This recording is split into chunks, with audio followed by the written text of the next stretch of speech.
Umphathiswa weCOGTA uGqirha Nkosazana Dlamini Zuma uzakutyelela iindawo ezimbini kumaspala Ingquza Hill eMpuma Koloni, Uzakube ekwiingxangxasi zaseLambasi nakwibhulorho iMthentu-Msikaba. Le bhulorho ezakudibanisa iMpuma Koloni nephondo iKwaZulu Natal kulindeleke ukuba iphuhlise uqoqosho kule ngingqi. Intatheli yethu kule kwenyembezi neenkcukacha ezithe vetshe.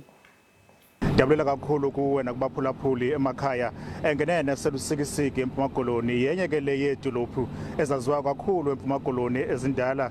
Uzakhumbula ukuba idolophu le enabantu abaninzi abathwaxa indlala kanti amathuba emisebenzi anqongophele. Ukufika ke kukamphathiswa namhlanje owaziwa ngokuba nguNkosazana Dlamini Zuma weCOGTA kuzakwenza kuvuselela amathemba ebantwini abaninzi balommandla wasemampondweni.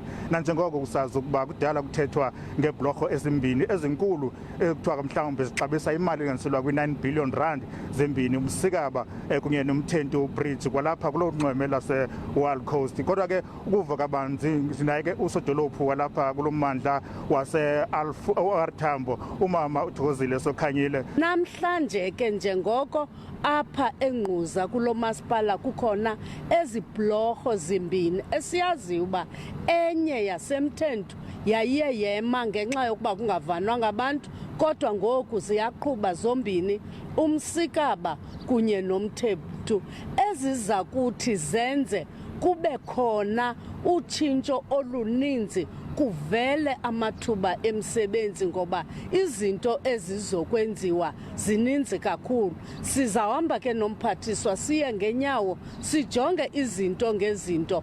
Uzawunyathela apha, uza kuya nako-Port St Johns, uza kuya nako-King Sabata, kodwa ukunyathela kwakhe kokuqala kuqala apha eNgquza.